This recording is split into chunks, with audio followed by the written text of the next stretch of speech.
Never quit. Nobody's disappointed. Nobody's disappointed if you just never actually give up. That's one thing that I should give up on. Crap, I forgot to put a word back on here. Shit. Minimize. Oh, okay, here we go. All right, so let's look at this. This is 250, right?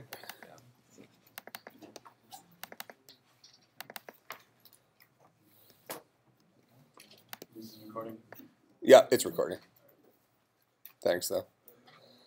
It's a weird toolbar thing. It sometimes shows up, sometimes it doesn't, but it's there on the screen. It's kicking.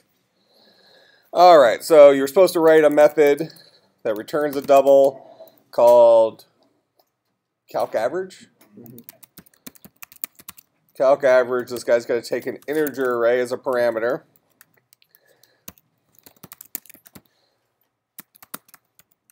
So we're going to have a variable, maybe we call it AVG, to sum up all the values. Actually, let's just call it sum. All right, so we'll write a little loop for int I is equal to 0, I is less than ar.length, I plus plus. Sum is equal to sum plus ar at bucket I. Return sum divided by ar.length. Something like that would solve the problem. So first thing I'm going to look for is that you know how to write a method. That is, I don't care if you have static in front or not, because I didn't specify class method or instance method, so I'll ignore any of that. But I want to see the return type should be double. That was in the given information. I want to see the name of the method. I want to see a parameter list, and I want you to take in an integer array. If you weren't able to produce this, you aren't where you need to be. Okay? This should be easy for you.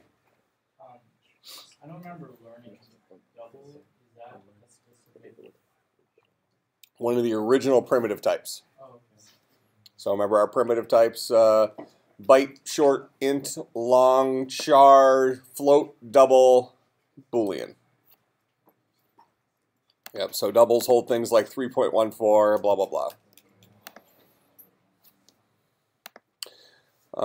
Okay, so then the logic part inside here, secondarily, should be what you also should be able to do by now. But if you absolutely could not do this, you need to take care of that. That should have been trivial. Okay? So if any of you left the sheet basically blank or just wrote some random crap down and couldn't come up with this, you need to revisit a lot of stuff. Okay? So, create a variable for summing up stuff. Our normal loop to go through all the elements of a structure. In this case, it's an array, so we use ar.length, not a method, it's a field, to get the number of elements in AR. Sum them all up, and ultimately we're going to turn the total sum divided by the number of elements in there to calculate our average. Okay? And everything that's in here, I've said out loud, right? I told you how to solve the problem. Just in case any of you got quiz anxiety and couldn't remember how to calculate average. I almost did there. That happened to me in high school one time. We had some quiz in a, I don't know, algebra class or something like that, and I forgot what perimeter was. No, It eventually did come to me during the quiz, but I was just drawing a blank. Okay, so questions about that? Okay, so this should have been writing the method part of this should have been trivial for all of you. The meat inside should have been doable by all of you. Okay? All right, homework assignment for today was bubble sort for strings, right? Okay, so we need to first write a method for comparing strings to each other, alphabetically. And I think for the assignment, did I say you can just assume everything's lowercase? Yeah. Okay. No, I did not use the sentence. All right, right, so we're going to have a little method here. Static. Let's see if we're going to compare strings.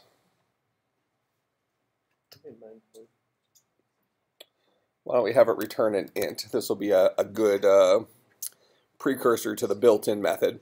So we'll have it return an int,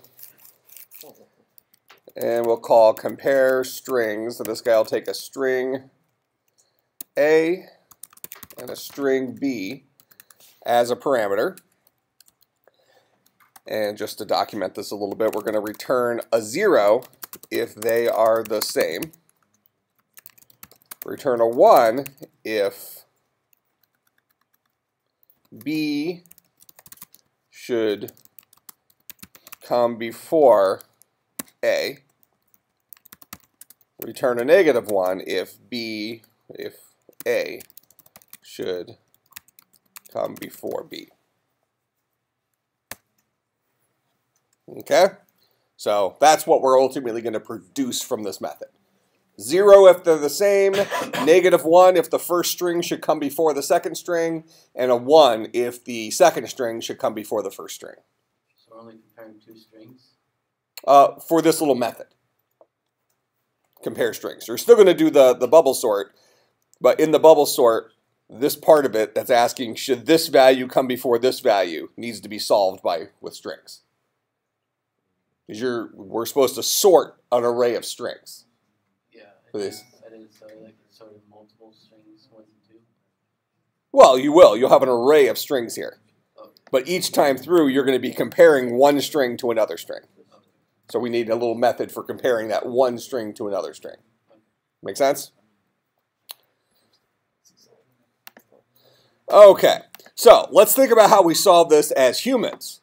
If I give you 2 words, and I ask you which word comes first in the dictionary, how will you figure that out?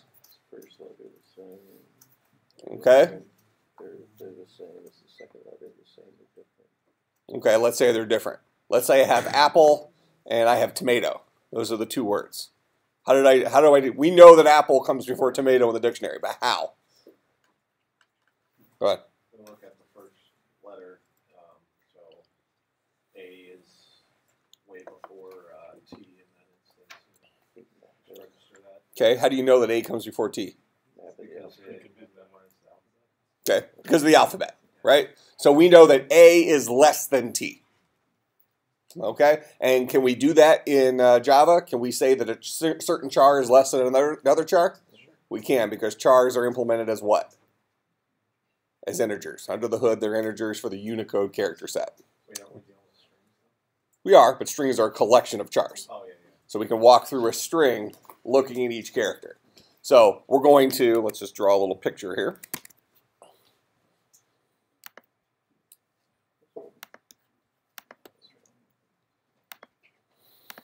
So we have apple,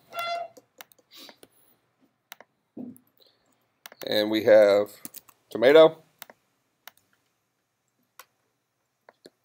Okay, so we're going to walk through this. We're going to compare the A to the T. Since A comes before the T, we know that these guys, we're done, right? We know that this guy comes before this guy because this character, the character we're currently interested in, comes before this character. Okay? So we can say we're done. Now, what if we have apples?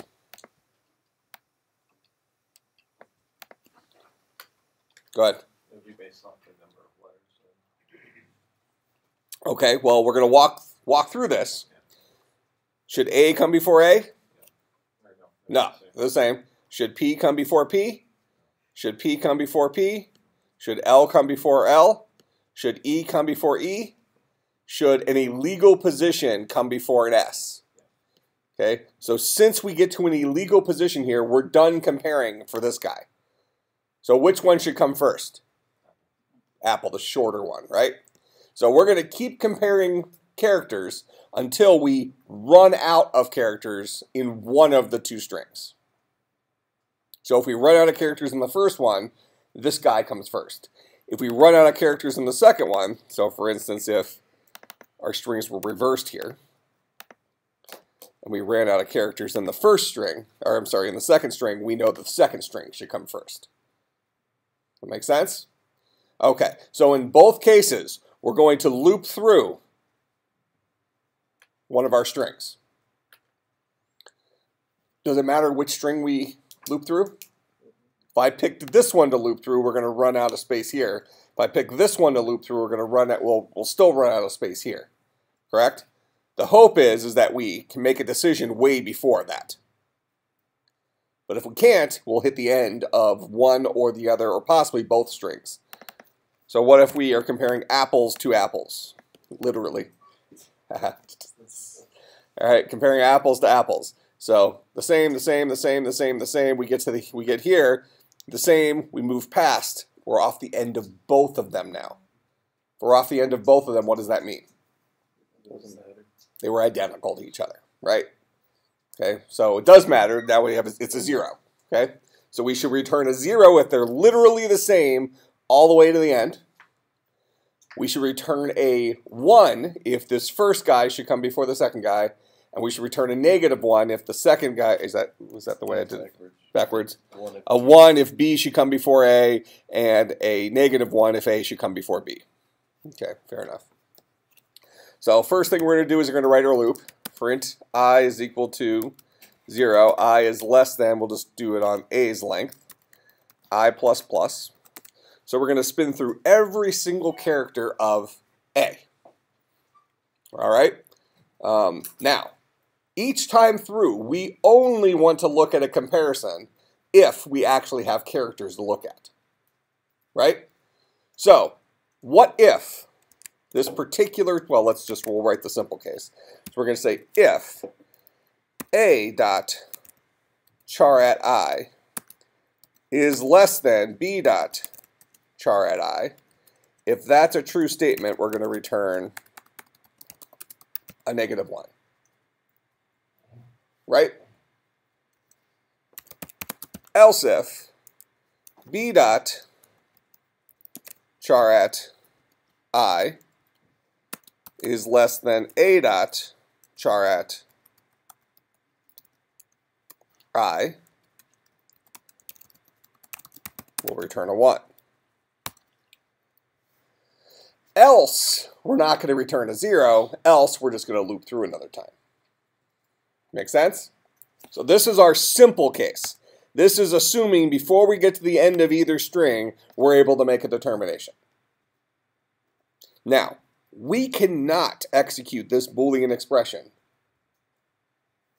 until we know for sure that I is a legal character in A and I is a legal character in B. That make sense? So we probably want to have a precursor here to check to make sure A and B both have a position I. So if I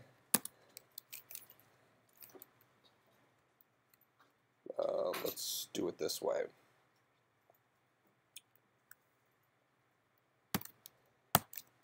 If I is greater than or equal to A dot length, and I is greater than or equal to B dot length, that means these were, if I'm still kicking, the same string. Right? That's in this example. Apples, apples. So I, let's say we're here. I is right here. So this is bucket 0, 1, 2, 3, 4, 5. So we're at 6. So let's say I is at bucket 6. Is 6 greater than or equal to A dot length? Is 6 greater than or equal to B dot length? It is.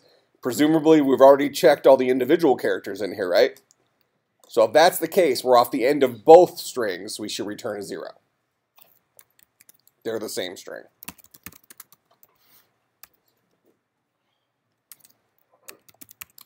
Else if I is greater than or equal to A dot length, that means we're off the end of the first string. So we should return a -1.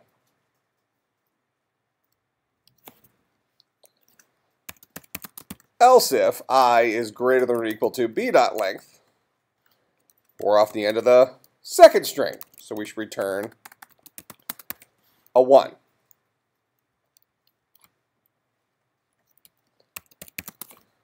If we're still kicking here, that means that we know that I is a legal index in both of our strings.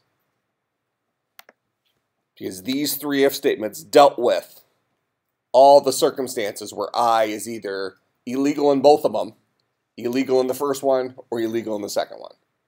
So if I'm still kicking when I get to this else statement here, that means bucket I is a legal position in both A and B. And now we can look at those individual characters. Make sense? All right. So we'll say, if this character should come before this character, knowing full well that these guys will boil down to actual characters. Okay? If this guy should come before this guy, then what are we going to do? We're going to return a -1.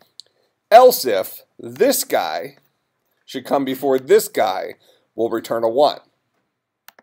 If we've gone through all of these checks, this minefield here, and weren't able to return anything, we'll loop back up and move on to the next character in the string. That make sense? So let's test this out.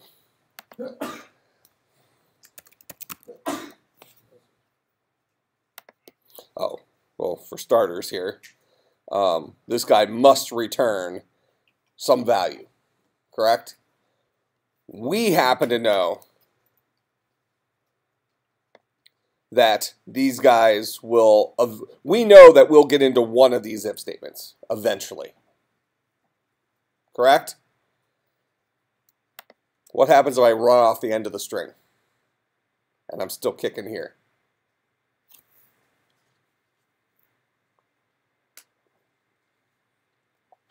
We know as humans that can't happen.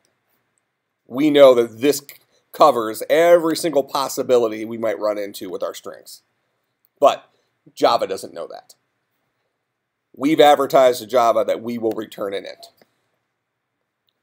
So we must actually return an int down here.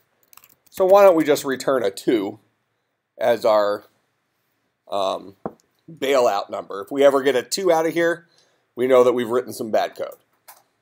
Make sense? Okay, so it's important that we do return a value because we advertised to Java that we would.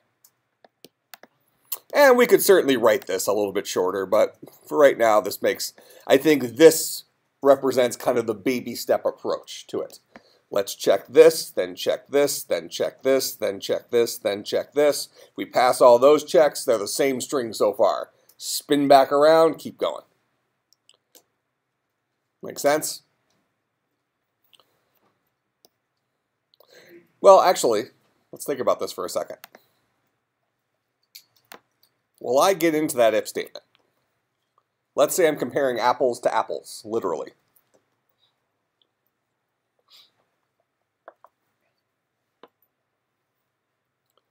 Will this if statement ever actually happen?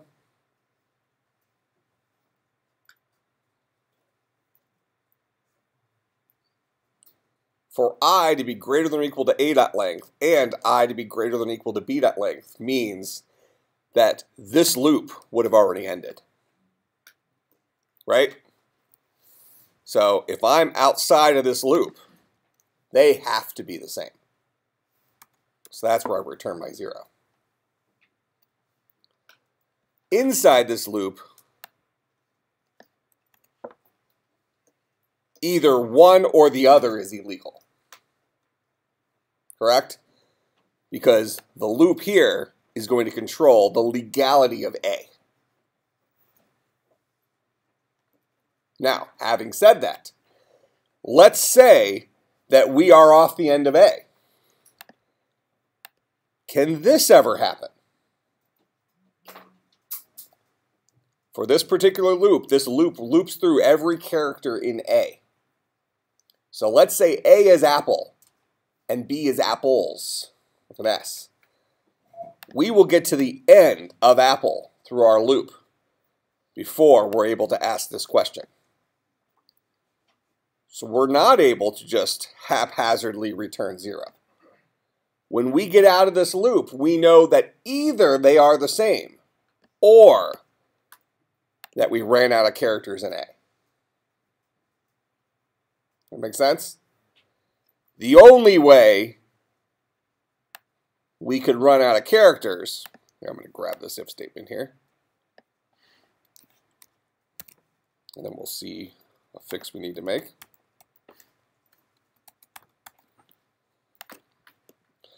The only way we can leave inside of this loop is when B, whose length is not related to our loop, when we write out of characters in B, or one of the characters should come before the other one. So when we get outside this loop, one of two things is true. Either we ran out of characters in A, or we ran out of characters, or they're the same. Does that make sense? So, how do we ask that question? How do we determine whether they're the same string here or whether A actually had less characters in it than B?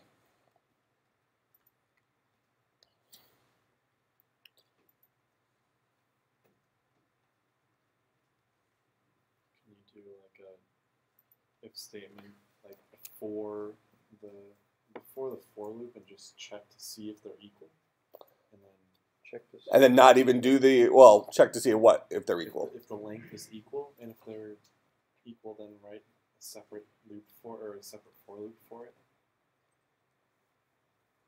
Well, when I get after this for loop, I know that either they are the same length or A is shorter than B. You could write an, That's a fact that I know right here. You could write an if statement prior that sets just a different variable either to whichever one's longer, and then rather than using a.length, you use the new variable.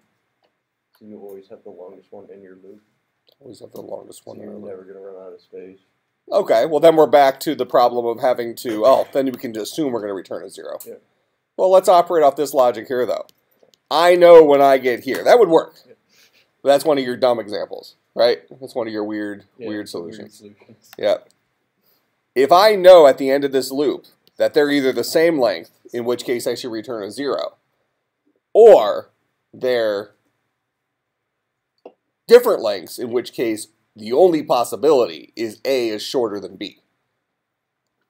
Because if B was the shorter one, we would have returned a 1 in there. What can I write here to make sure I return a 0 if they're the same length, and a -1 if they're not the same length? Well, if A dot length is equal to B dot length, we know these guys are the same string. Else,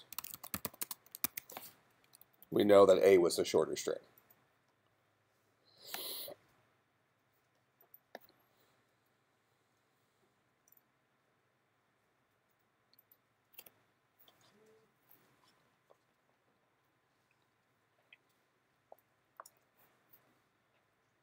That make sense? Just ask a little question here. If I know this is the case, they're either the same length, which means they're equal, or one shorter than the other. The only case that could be is A is shorter than B, because we wrote our loop in terms of A. If we had written our loop in terms of B, we would turn this into I is greater than or equal to A dot length, return a -1, and then down here, we would do this in terms of we would return a +1. So we'd have to reverse the logic, depending on which string we did our loop based on. Because that tells us what are the possible states right here. Okay, if you're not following that, if we start off with A, so we have apple and we have apples. We're going to go through this whole rigmarole. At no point in time will we run out of length of B. B is longer than A. Right? Apples is a longer string than apple. So this loop will finish naturally before we ever get into this if statement. Each time through, both of these will fail. Correct? A does not come before A. A does not come before A. P does not come before P. P does not come before P. Keep going back and forth. They're going to match in every character, right?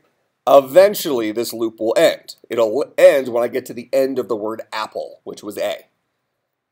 So when I'm sitting out here, I know that apple and apples don't have the same number of characters in it.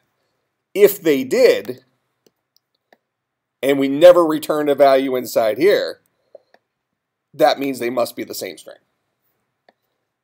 But if they didn't have the same length, the only way I'm still kicking here is if this string was the shorter one, if A was the shorter string. Does that make sense? Because under all other circumstances, if B was the shorter string, we would have caught that if statement if they were the same.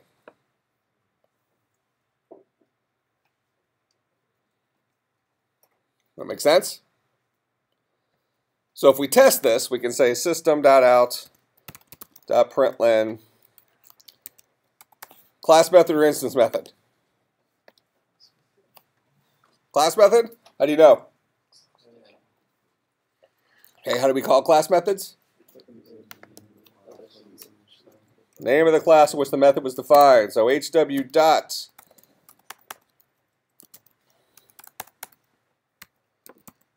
compare strings, and let's do apple and apples. Okay, and we expect that to return a -1. Apple should come before apples.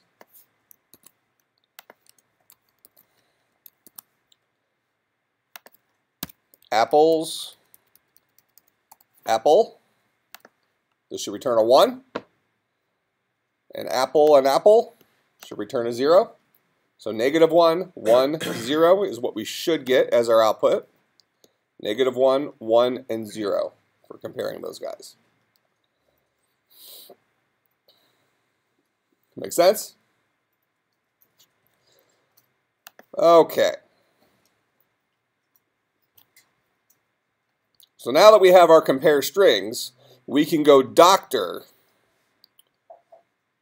our bubble sort. So let's actually just steal this code, and we're going to call this bubble sort strings, just so we have two separate versions. So this guy's going to be bubble sort strings.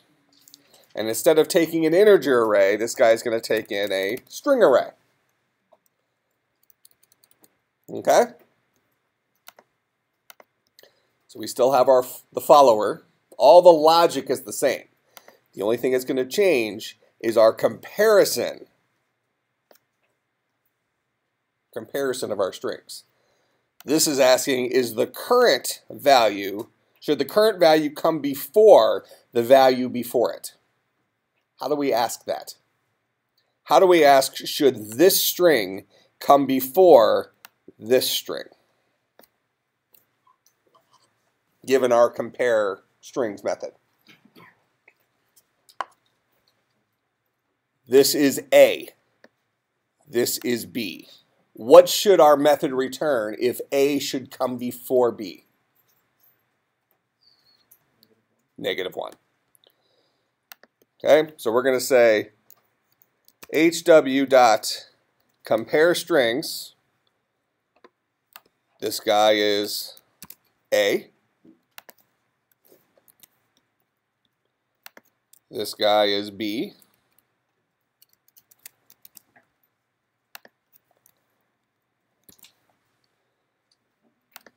If that is equal to a -1. So if our compare strings boils down to a value of -1, we know we need to do a swap.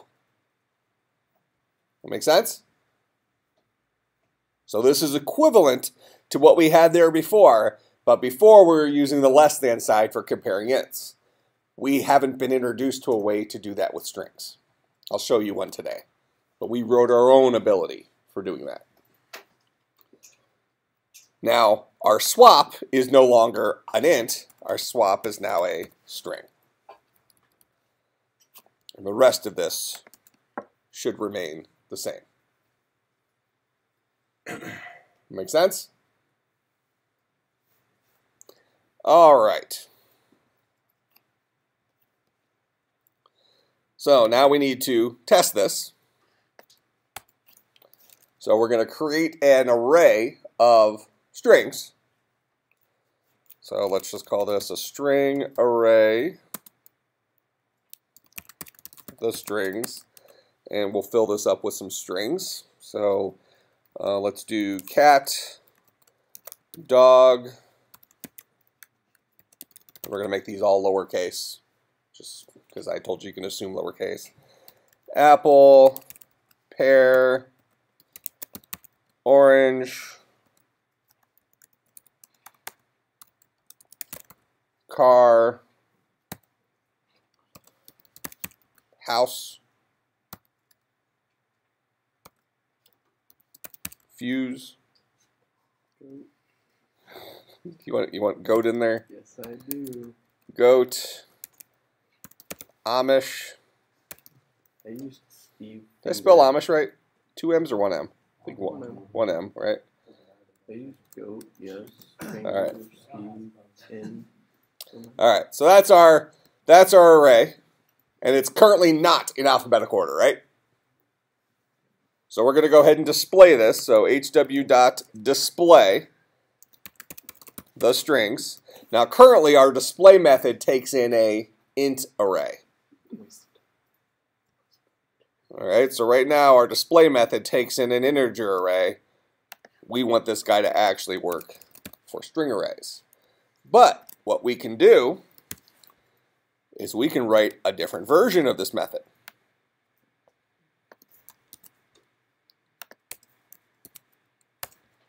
We have a display method that takes in a string array, spins through that whole array, printing out each value. We also have a method called display that takes in an integer array.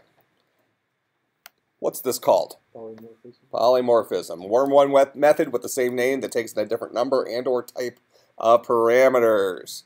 All right, so we have 2 versions of the display method. Java knows which one we want it to call by looking at the type we're passing it and calling the appropriate method. All right, so we'll call hw.display.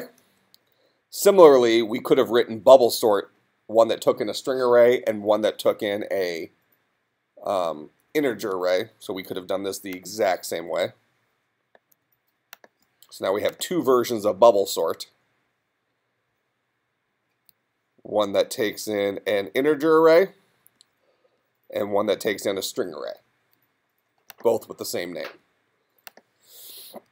So hw.display the strings, hw.bubble sort the strings, and then we'll display the strings again afterwards. And the hope is we get a sorted list of strings. There's our original, not sorted. Here's our sorted.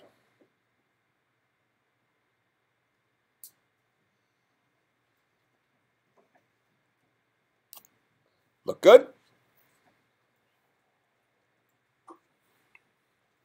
Looks right to me, doesn't it? Okay, so that was an example of what you could have done for your homework assignment. Something along those lines. Anybody do anything substantially different than that?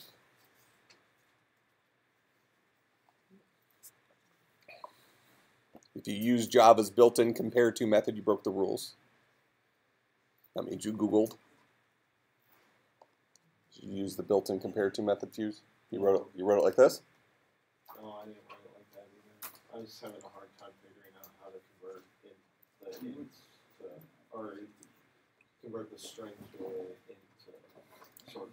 Okay, so yours didn't work. Yeah. All right. So does it make sense now? Yeah, it makes sense. This. I just want to see where. Okay, so that part. What did you do to follower? Follower didn't change. You just added. We're doing the exact same algorithm. Okay. Bubble sort is bubble sort is bubble sort. The only thing we're doing here is we're comparing strings instead of ints. So this part right here replaced. I'm just putting it above. I'm going to put it right above this. So that guy replaced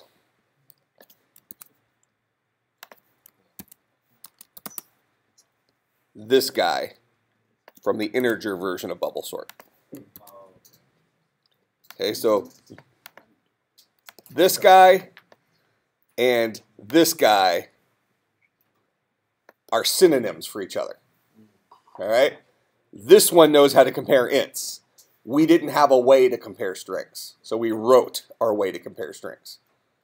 Okay? And you could have made your compare strings method work any way you wanted to, as long as you had your own method of determining which string came first. In my case, I just had it return a -1, a 0, or a 1. Okay? You could have done anything with it, really, just as long as you made this comparison here, this line, compatible with however you wrote it. Make sense? Yeah.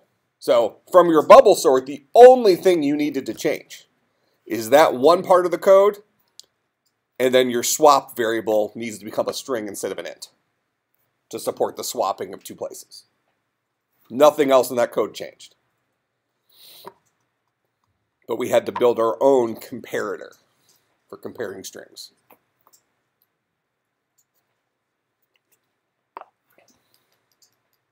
Make sense? Other questions about this one? Or still back to my other question. Anybody solve this a substantially different way? Who solved it? All right. What did you do? Use while loops. Okay. While loops. Or, I heard multiple. You use multiple loops or just one loop? yeah, loop within a loop. Okay.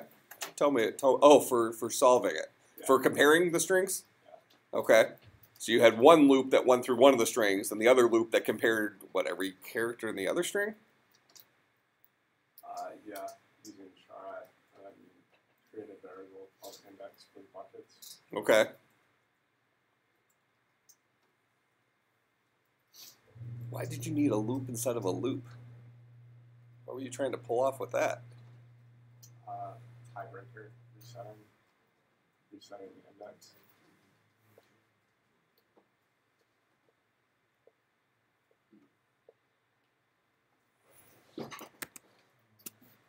So if these are my strings, you had one loop that went through every character in apples, the first one, right? Here, let's just make this apple. And then you had another loop that went through all the things in apple? Yeah. Okay, and that loop was inside of it, right? Actually, no. That's not how it works. Okay. It'd be easier if you took a look at it. You think? I think. All right, can you bring it to me real quick? Because you can't decipher it. Took a long time. Yeah. That's just a picture. Oh, so it's not a loop inside of a loop. It's a loop followed by a loop. Oh, here's your loop inside of a loop. Yeah, that's the loop. You got 3 total loops. Oh, okay. Oh, you built it into bubble sort. Okay, so your bubble sort handles all of it. All right.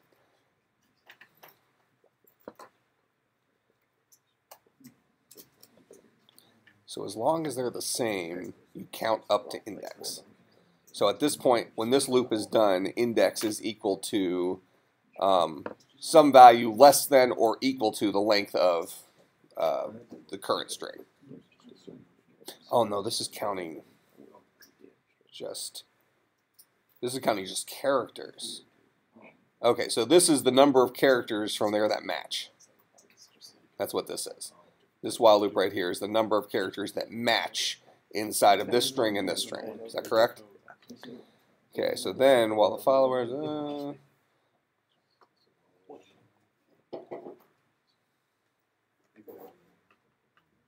well, this is the same loop as we had before. Yeah. So this is saying if the follower char at index is less than...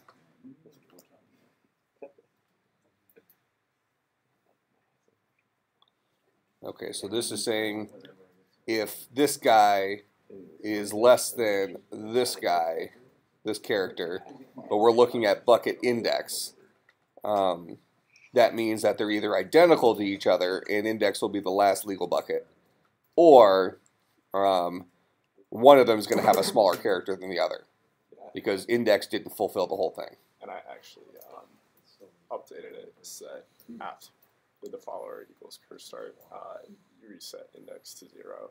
Okay. Yeah, that makes sense to me. All right. So what he did is he went through the two strings and he counted the number of characters that they had in common. So in this case, he's going to count 5. So even though this first one has 6 characters in it, he's going to set a variable called index equal to 5.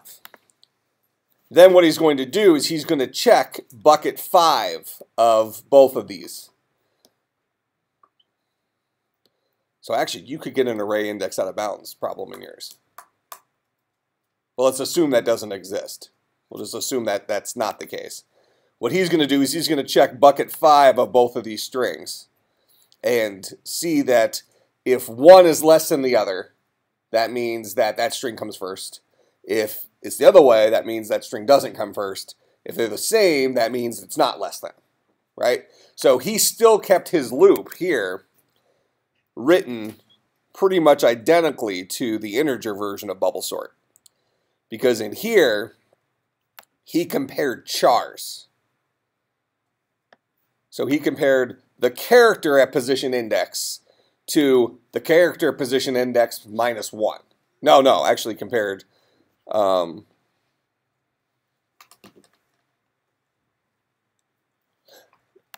this string's dot char add index to this string's dot char add index is what he compared.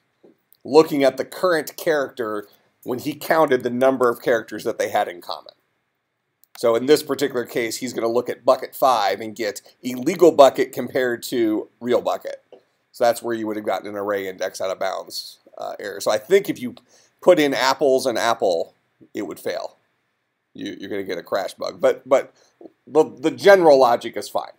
So a little bit of a roundabout way, but it's fine. So he just counted the number of things these guys had in common and then compared that bucket to see if they were the same.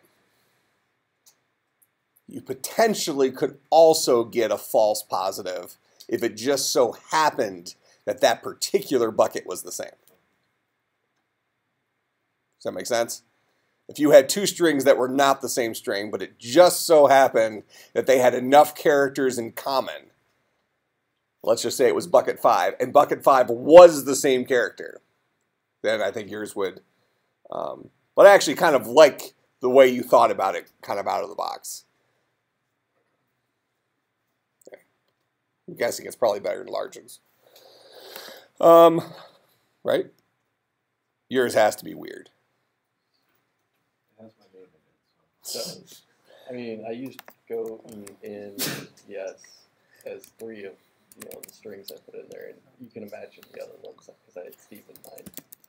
All right, so let's look at the Java documentation, and I want to show you a new method, new string method.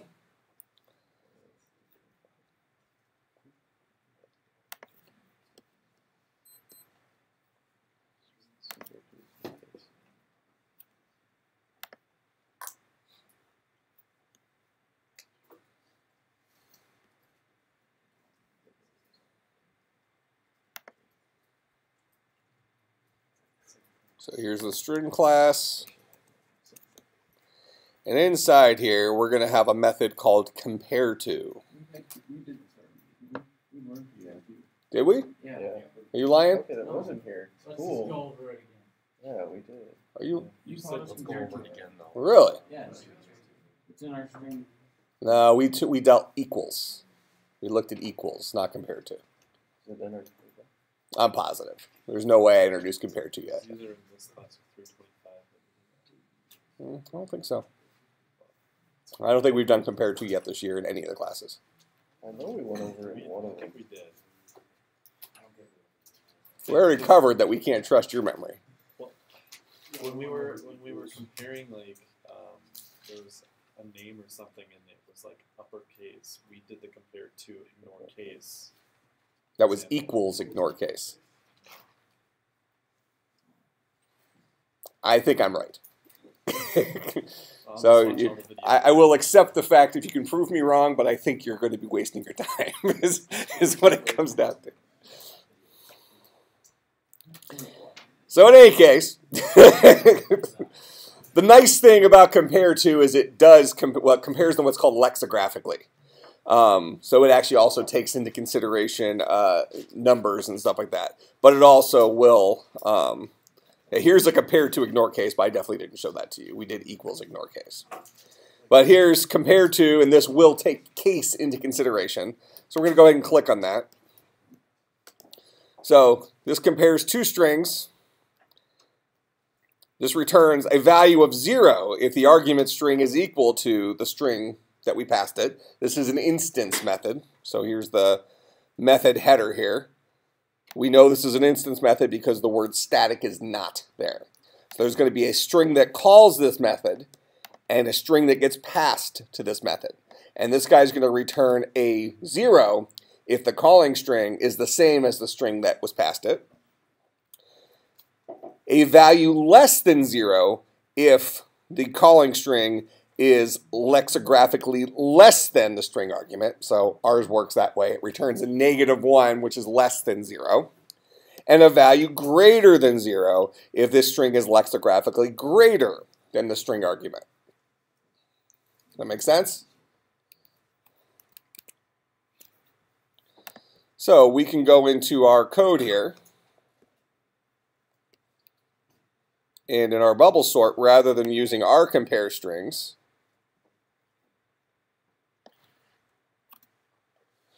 we can say AR at bucket the follower, which is a string, dot compareTo AR at bucket the follower -1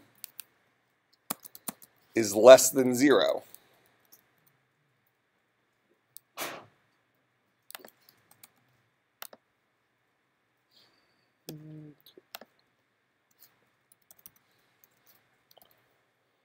Okay, so if this string dot compareTo this string returns a value less than 0, that means that this string should come first.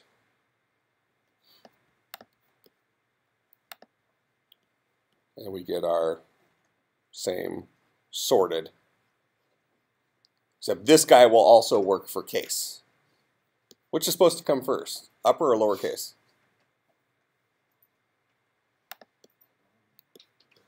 I don't know that I know the answer. So here, let's put in Amish with a capital A, and if Amish shows up with a capital A first, that means uppercase comes first. First anyway. Huh? It's going to be first anyway. Oh.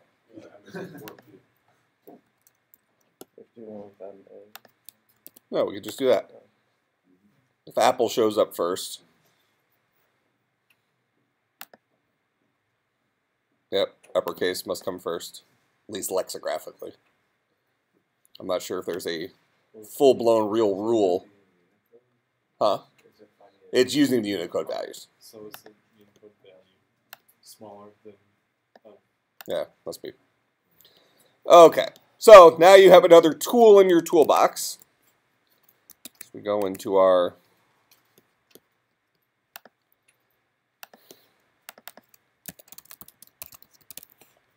more string methods. compareTo. This guy returns an int, takes a string s as a parameter. This returns 0 if the calling string and s are the same. Something less than 0 if the calling string should come before s, and something greater than 0 if the calling, well, if s should come before the calling string. So there's our compareTo method.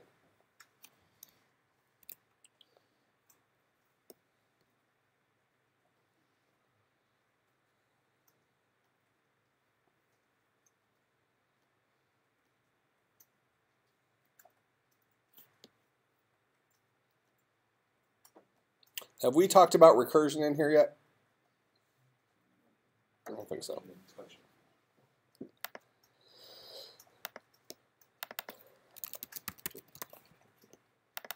Recursion is when a method calls itself. Okay? That's what recursion is. It's when a method calls itself. Good example of recursion is factorial. So for instance, 4 factorial is equal to 4 times 3 times 2 times 1, right? 4 times 3 is 12, 12 times 2 is 24, times 1 is 24. We could also write 4 factorial as 4 times 3 factorial. And 3 factorial is equal to 3 times 2 factorial. And 2 factorial is equal to 2 times 1 factorial. And 1 factorial is equal to 1. So if we consider this function called factorial, we can solve 4 factorial by saying 4 times whatever 3 factorial is. You have to wait for the answer for 3 factorial. We can solve 3 factorial as 3 times 2 factorial. We can solve 2 factorial by 2 times 1 factorial. 1 factorial as 1. So if we're going to write this function, this method factorial, recursively,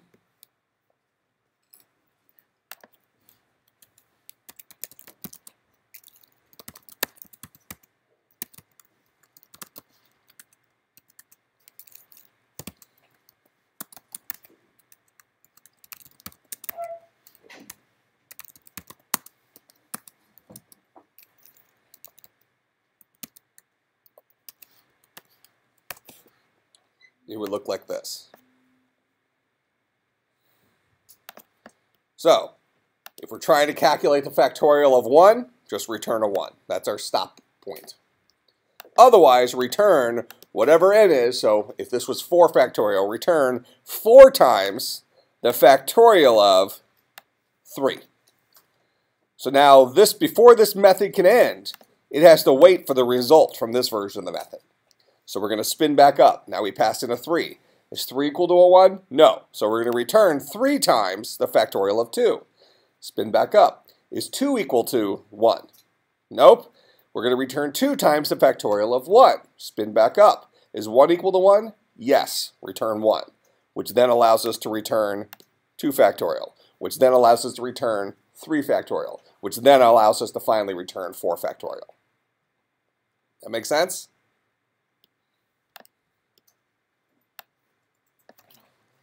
So if I were to do system.out.println hw.factorial of 4, this should give us a 24.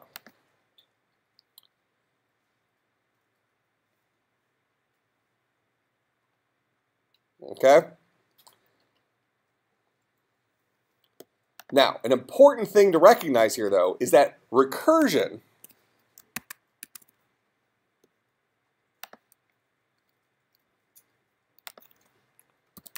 very memory inefficient. Okay, it's very memory inefficient. And I'll explain why. First, let me show you. We'll get something called a stack overflow exception. So I'm going to take out this little if statement here. So what we've just done is we've written the equivalent of a infinite loop, but we've done it recursively. So rather than this being one copy of the method that keeps looping back on itself through an infinite loop, every single time we call the method, we get a brand new copy of that method, putting the old method on hold. And that method, the old copy that's on hold, gets tossed onto the top of a data structure called a stack, which we'll talk about next semester, but just like a stack of newspapers or a stack of magazines. Okay, so it gets thrown on top, and then we keep putting things on top of the stack until we're ready to start taking them off the stack as we come back down through to finally figure out, because we got 1 factorial, then we were able to go and figure out 2 factorial, then we're able to go and get, 3 factorial, then we're able to get 4 factorial. At that point, we've gotten everything off of our stack and got our final answer. Okay? But we get a new copy of this method every single time we call it recursively. So right now I wrote an infinite recursive method. And we're going to very quickly see that we get a stack overflow error. Okay, this is the number of calls it took. So we were able to run through and we were able to add a copy of this method to the stack a bunch of times until it finally said, whoa, okay, you're out of stack space. We're not giving you any more. Okay? Recursion makes sense? Okay, now one issue with recursion that you're going to run into over the next week or so is it's very difficult initially to think recursively. So drawing pictures is going to be very beneficial. Okay? The funny thing is that recursion is actually very much like what human beings do. Okay? I need to get this, but wait, before I get this, I need to make sure they have batteries. So I got to go do this. So we actually solve problems. We might not pick this up, or we might not be able to check out at the grocery store until after we've gathered all the elements in our list. So we actually do kind of go through life recursively, where we have a kind of a pecking order to things. Okay? People with ADHD have serious problems. All right, so that's factorial, which is our simple example of recursion. Now let's look at an impossibly difficult example of recursion. Now the good news is, since we only have 8 minutes left, I probably won't have time to give you your homework assignment yet. If we move quickly, I might. And this one's a nightmare. What's the meaning of life? Do you have lag screws, by the way? I don't know. We're gonna need like probably 3-inch lag bolts at least. Probably 4. Oh, I have really long screws. Is that what you're talking about? Yeah, are they bolts or just screws? Screws. We need lag bolts. All right, well, whatever we need, we'll go to Home Depot. Yeah, sure. Do you want to run the wires like? How do I want to do these wires? All right, so Just saying, make a plan here, Fryer. Save some time. let's say that we have a bunch of. Actually, I want to steal from. No.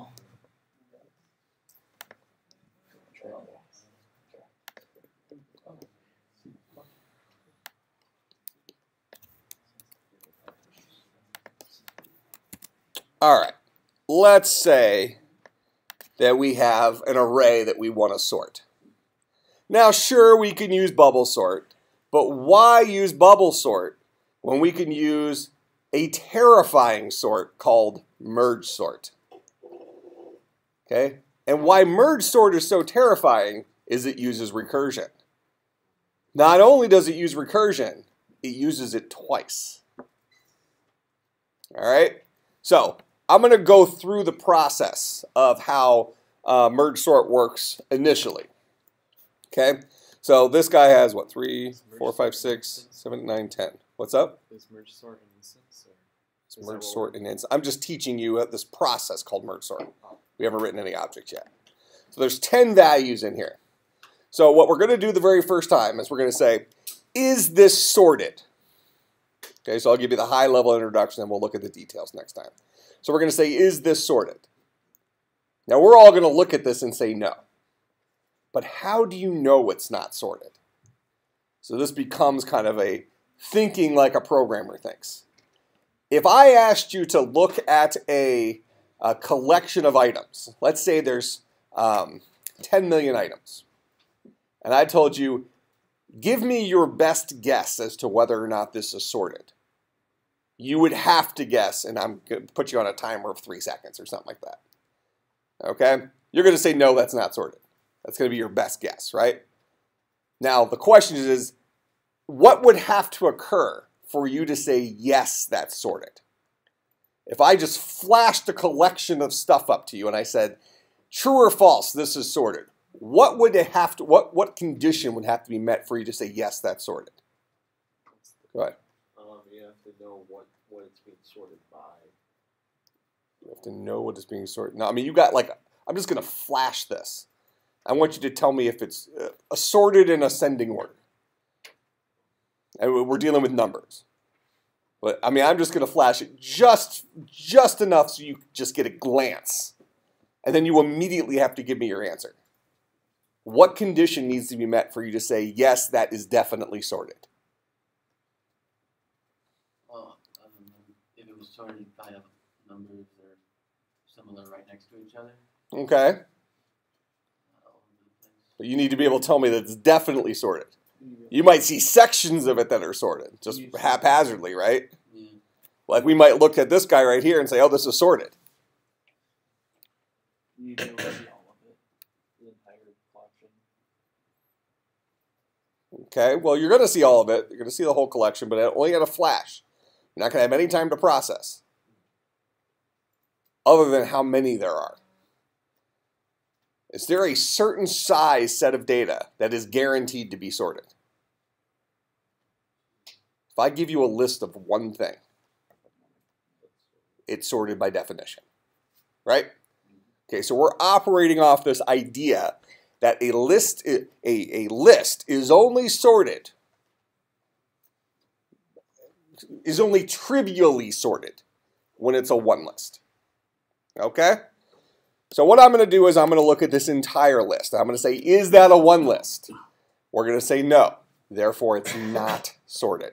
What do you mean exactly by one list? Well, there's 10 elements in here, so there's not one. Okay. Okay? 10 elements, not one. So what I'm going to do then is I'm going to split this list in half.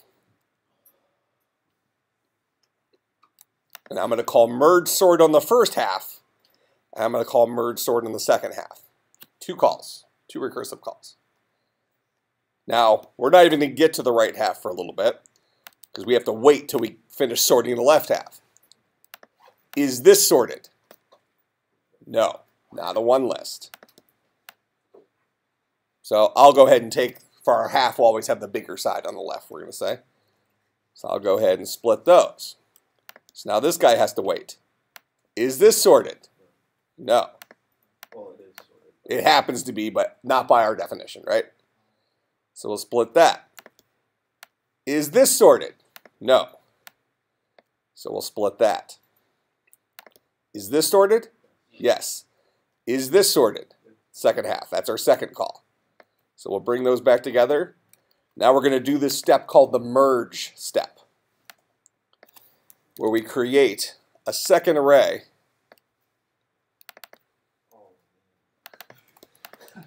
that only has the number of buckets in the first one.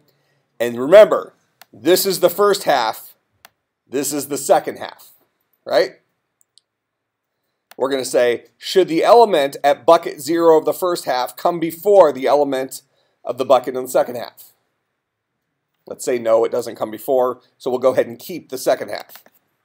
That's our 1. So then now we're off the end of the second half of the array. Should the element at bucket 0 of the first half come before any legal position in our second half? Yes. So here's our temporary array that has all the stuff sorted in it. Copy them back over. So it just happens to already be the same. Now we'll bring this back together. Why would you take bucket 2 or bucket 1? Don't worry about the merge step yet. I mean, both of these are 1s. So we're going to say if this is less than this, then we're going to take this. Otherwise, take this. All right. Now we get to our second call to merge sort here. Is that a 1 list? Yes. So we'll bring these guys back together. Then we create a temporary array.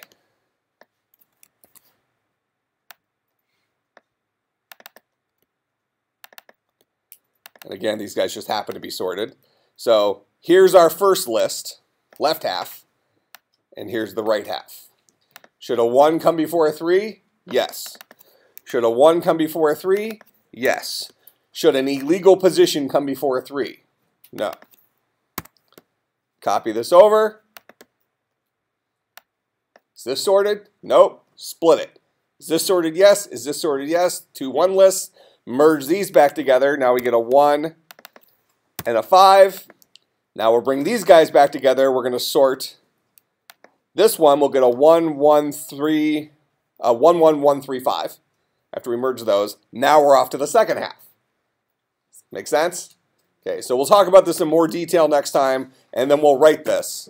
And then I'll probably have you write a string version of it, merging a list of strings. But now you got some good tools for doing that. What do you think of web